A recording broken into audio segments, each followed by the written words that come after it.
열왕기하 19장 29절에서 31절의 말씀입니다. 열왕기하 19장 29절에서 31절의 말씀을 함께 받들어 읽겠습니다. 이는 하나님의 말씀입니다. 또 내게 보일 징조가 이러하니 너희가 금년에는 스스로 자라난 것을 먹고 내년에는 그것에서 난 것을 먹되 제3년에는 심고 거두며 포도원을 심고 그 열매를 먹으리라. 유다 족속 중에서 피하고 남은 자는 다시 아래로 뿌리를 내리고 위로 열매를 맺을지라.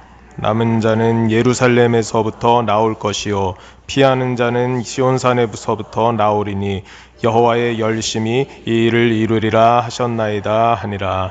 아멘. 네, 심고 거두고 열매를 먹으리라 라는 제목으로 하나님의 말씀 전하겠습니다. 네, 이번 주 화요일에 새벽기도 나오셨던 분들께는 이 본문이 좀 더 친숙하게 다가오실 것으로 생각을 합니다. 화요일에 오늘 본문 9절을 포함해서 이렇게 말씀을 전했었는데요.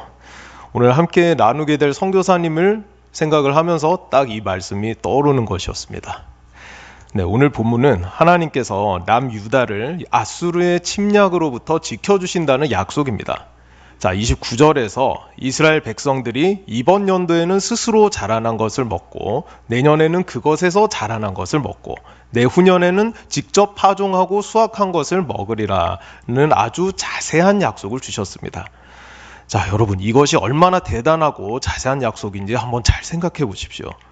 농사를 아무리 열심히 지어도 가뭄이 들거나 홍수가 나면 그 한 해 농사는 완전 다 꽝이죠.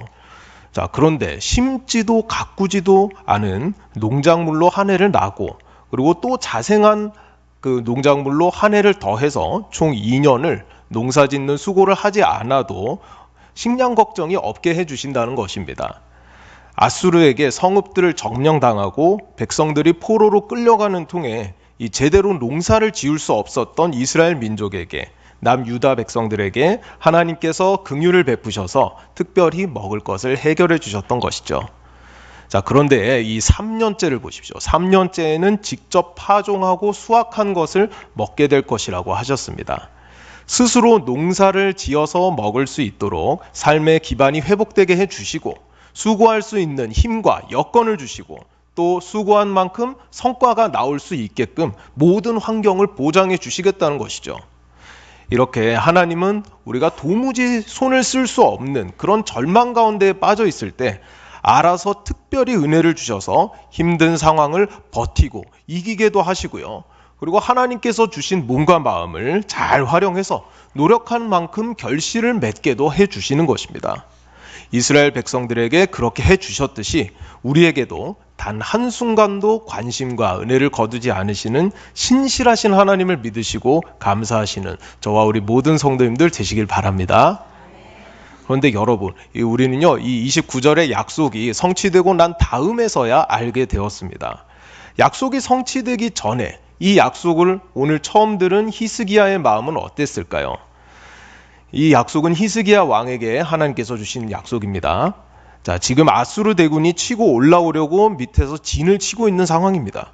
자, 하루아침에 성이 함락될 위기에 놓여 있는데 올해는 그냥 잘한 것이건 내년에는 그냥 잘한 것이건 당장 지금 죽게 생겼는데 그 약속이 뭐가 그렇게 크게 의미가 있겠습니까?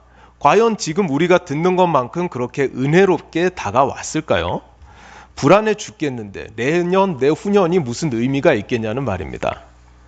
그러나 우리 하나님께서는요, 당장이 아니라 다가올 미래를 보게 하셨습니다.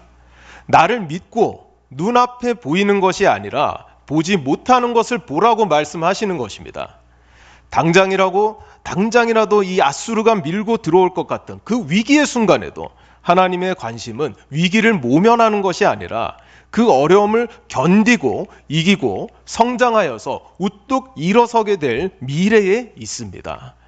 우리 함께 예레미야 29장 11절 말씀을 읽겠습니다. 시작. 여호와의 말씀이니라. 너희를 향한 나의 생각을 내가 아나니 평안이요 재앙이 아니니라. 너희에게 미래와 희망을 주는 것이니라. 아멘. 자, 하나님께서 이런 생각으로 우리가 감당할 수 없는 고난을 당할 때에 그것을 없애주시는 것이 아니라 이길 수 있게 도와주시는 것입니다. 또 그것을 통해서 성장해서 고난 앞에서 무기력하고 마냥 도움의 손길만 기다리는 것이 아니라 하나님을 의지하면서 하나님께서 주신 몸과 마음, 모든 능력을 활용해서 스스로 고난에 맞서서 당당히 이기는 삶, 스스로 심고 거두며 열매를 먹으며 살아가는 삶을 우리가 살아가기를 원하시는 것이죠. 사랑하는 여러분, 되게 하시고 하게 하시는 분은 우리 하나님이십니다. 자꾸만 우리는 눈앞에 보이는 상황과 환경에 마음을 기울입니다. 그런 우리에게 하나님께서 31절 말씀을 통해서 내가 이루어주겠노라 분명히 말씀하십니다. 자, 이 31절에서 약속이 어떻게 이루어진다고 하십니까? 여호와의 열심히 이 일을 이루리라 라고 하셨습니다. 이 열심이라는 것은요, 죽어라 막 노력하는 그런 힘쓰는 노력이 아닙니다. 그런 거는 인간이나 하는 것이죠. 열심은 히브리어로는 키나라고 합니다. 키나는 열광 혹은 질투라는 뜻인데요. 내가 좋아하는 사람이 다른 사람에게 좋아하는 마음을 품을 때 그것을 견디지 못하는 것, 그것이 질투 아니겠습니까? 자, 하나님께서 그만큼 우리를 지독하게 끔찍하게 사랑하신다는 뜻입니다. 우리 함께 아가서 8장 6절 말씀을 읽도록 하겠습니다. 시작. 너는 나를 도장같이 마음에 품고 도장같이 팔에 두라. 사랑은 죽음같이 강하고 질투는 수월같이 잔인하며 불길같이 일어나니 그 기세가 여호와의 불과 같으니라. 아멘. 자, 여호와의 열심, 즉 질투란 바로 우리를 향한 하나님의 무한하신 사랑입니다. 우리를 향한 하나님의 사랑은 타오르는 불길과 같습니다. 그 불을 꺼트릴 자가 아무도 없습니다. 그 활활 타오르는 사랑으로 우리를 영원히 사랑하심을 기억하시고 항상 매사에 자신감을 갖고 당당하게 살아가시는 그런 하나님의 사랑받는 자녀 되시기를 바랍니다. 하나님께서는 그 끈질긴 사랑으로 우리가 스스로 심고 거두며 열매를 먹는 삶을 살도록 은혜로 인도해 주십니다. 하나님의 사랑을 알지 못하는 사람들이 영적으로나 육적으로나 스스로 심고 거두고 열매를 먹는 그런 삶을 사는 데에 쓰임을 받았던 하나님의 사람 존 네비우스 선교사님을 소개합니다. 많이 생소하시죠? 네, 영상부터 한번 보겠습니다.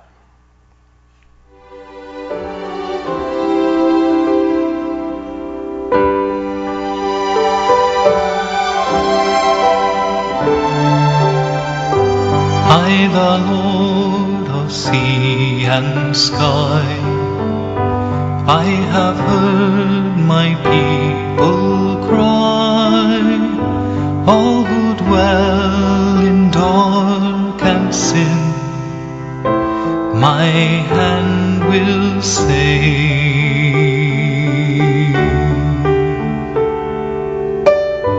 I who made the stars of night, I will make their darkness bright.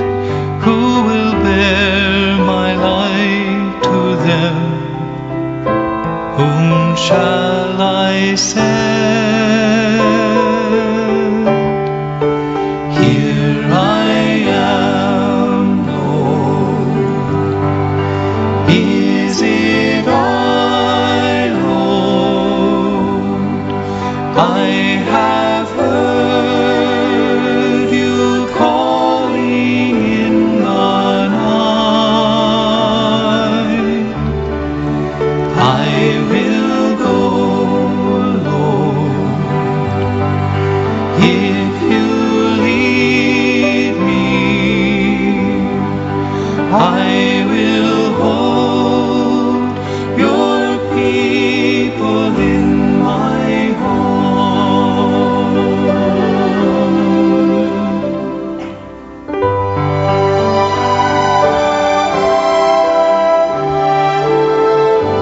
I, the Lord of wind and plain, I will tend the poor and lame. I will set set a feast for them, my hand will save.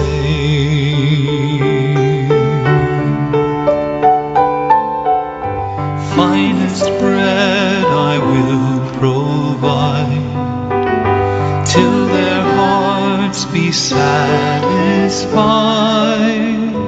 I will give my life to them. Whom shall I send? Here I am, Lord. Is it I, Lord? I have heard you calling in the night. I will go, Lord, if you lead me. I will hold your people in my heart.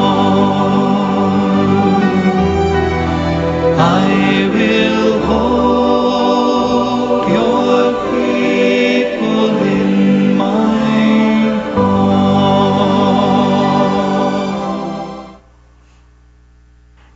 네, 다음 넘겨주십시오.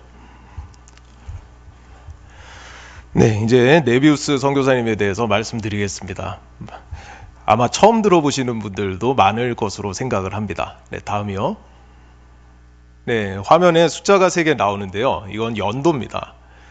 이 일본, 중국, 한국 이렇게 세 나라에 개신교 선교사가 처음으로 도착한 해를 이제 딱 나타낸 것인데, 자, 어느 나라가 자, 위로부터 차례대로 어느 나라일까요? 자, 한번 맞춰 보십시오. 퀴즈입니다. 상품 드립니다. 진짜 드립니다. 사비로요. 네. 손 들고 한번 답해 주시겠습니까? 네네, 우리 권사님. 아쉽지만 오답입니다. 네. 중국, 일본, 한국. 네, 우리 김민성 권사님께 큰 박수 드리겠습니다. 네. 좋습니다. 네, 중국, 일본, 한국 순으로 이렇게 선교사가 개신교 선교사예요. 가톨릭 선교사도 있다는 얘기죠. 자, 그래서 개신교 선교사가 이렇게 들어갔고요. 네, 한 번 더 클릭해 주십시오. 네, 이런 선교사분들이 이제 들어오셔서 이렇게 사역을 하셨습니다. 로버트 모리슨 같은 경우에는 중국어 성경을 번역하셨던 분이고, 제임스 헵번 처음 들어보시죠? 저도 조사하면서 처음 알았습니다. 네, 이분은 또 일본어 성경을 번역을 하셨어요. 그리고 여러분들이 아마도 잘 아시는 이 알렌이 광해원에서 이제 처음 시작했고, 광해원이 제중원으로 바뀌고, 제중원이 세브란스 병원이 되었죠.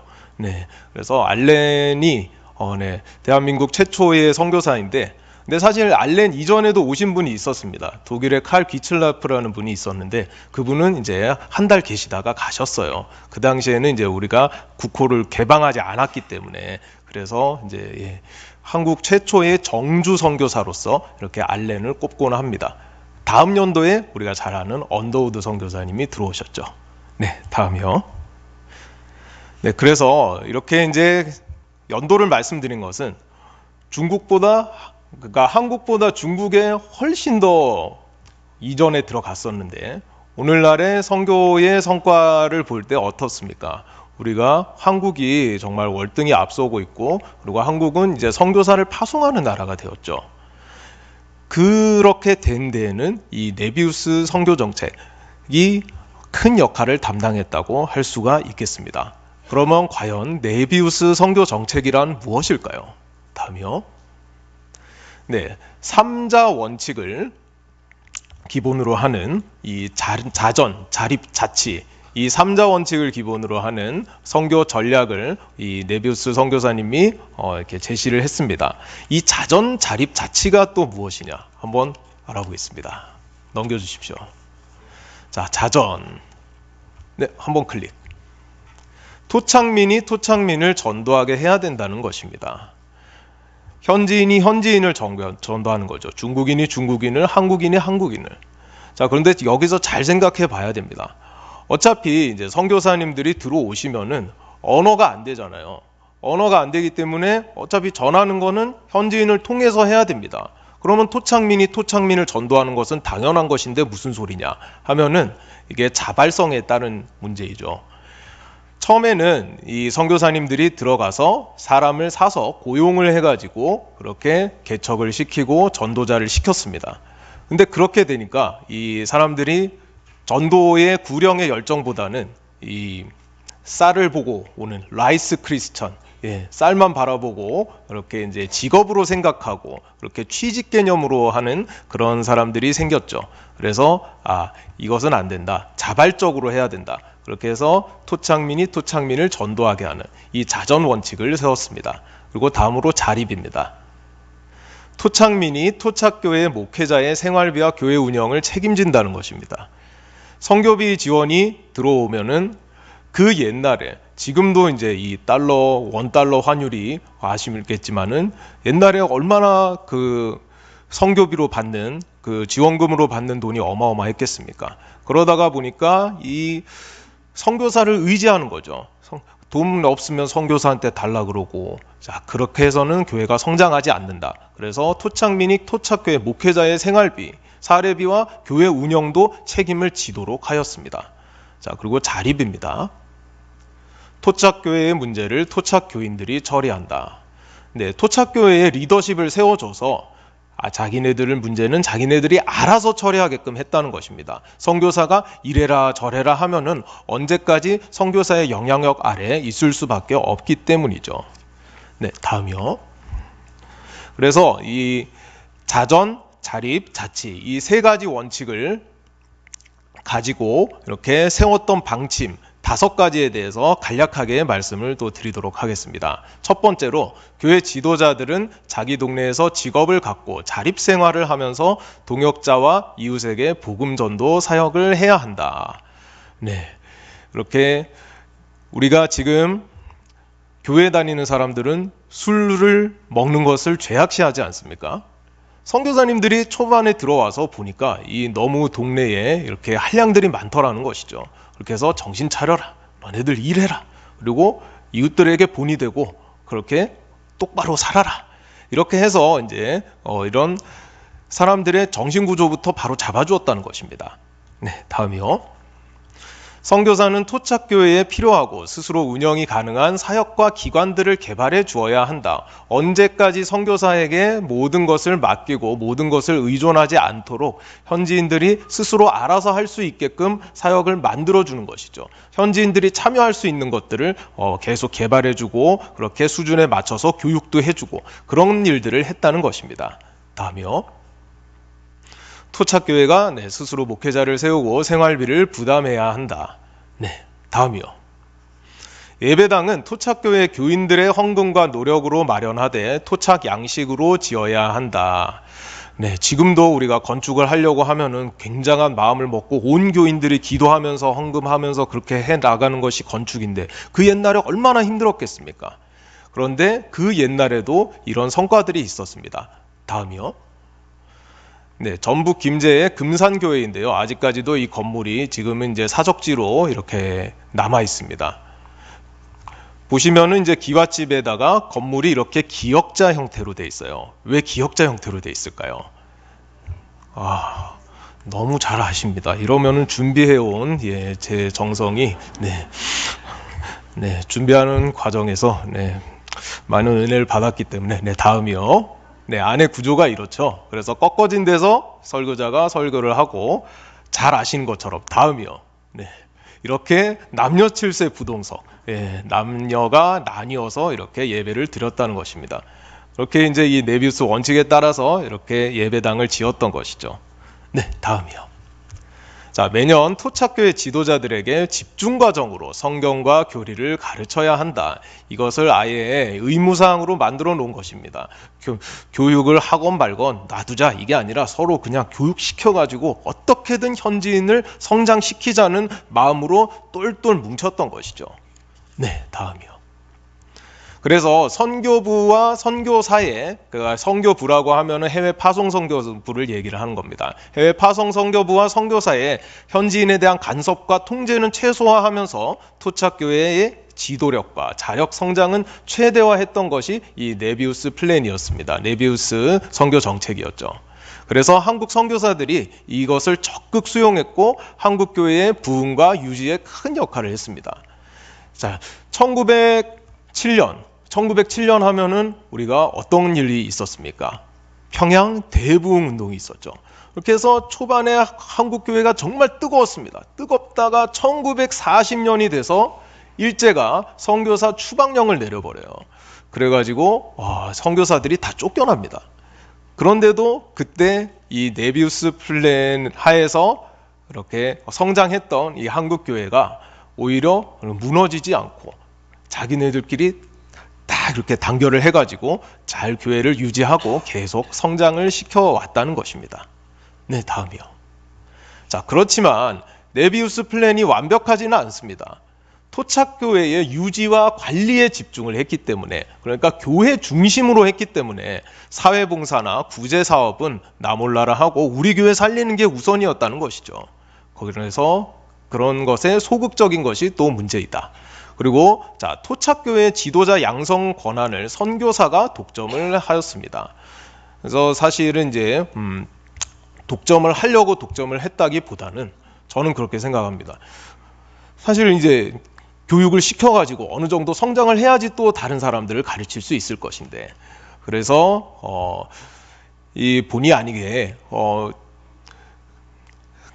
그러니까 이제 해외 파송 선교사가 이 선교사의 그 현지인들을 교육하는 것을 독점함으로 인해서 현지 목회자들의 지적 수준과 신학 발전에 있어서 한계를 조성할 수 있다라는 그런 한계점이 있다는 것이죠. 네, 다음이요. 자, 그러면은 이 네비우스 선교 정책을 유지를 해야 되느냐, 어떻게 해야 되느냐라고 했을 때 항상 기도보다 뛰어난 법칙, 기도보다 뛰어난 정책은 없다는 것을 우리는 기억을 해야 됩니다. 그래서 네비우스 선교 정책은 굉장히 탁월한 정책이고 좋은 정책입니다. 그렇지만 항상 기도하면서 좌로나 우로나 치우치지 않도록, 법칙이 절대화되지 않도록 이렇게 탄력적으로 적용을 하고, 실제로 이제 대구에 아담스라는 선교사님이 계셨습니다. 이분은 네비우스 선교 원칙에 찬성을 하시면서도 현지인들에게 또 얼마간의 월급을 줘 가면서 그렇게 자기가 기금을 조성해서라도 그렇게 하고는 했습니다. 그렇게 해서 또 영남 지방에 선교의 성과들이 있었던 것이죠. 그래서 항상 좌로나 우로나 치우치지 않도록 기도로 물어보면서 생각하고 행동하는 것이 이 선교의 우리가 나가야 될 선교의 지향점이라 하겠습니다. 그래서 준비한 PPT는 여기까지고요. 그래서 우리가 무엇을 생각하여야 되겠느냐 하면은, 우리가 지금 이제 인도 단기 선교를 또 앞두고 있지 않습니까? 인도에도 이 자치, 자립, 자전의 원칙이 일어나서 스스로 자립하는 선교가 되어야 됩니다.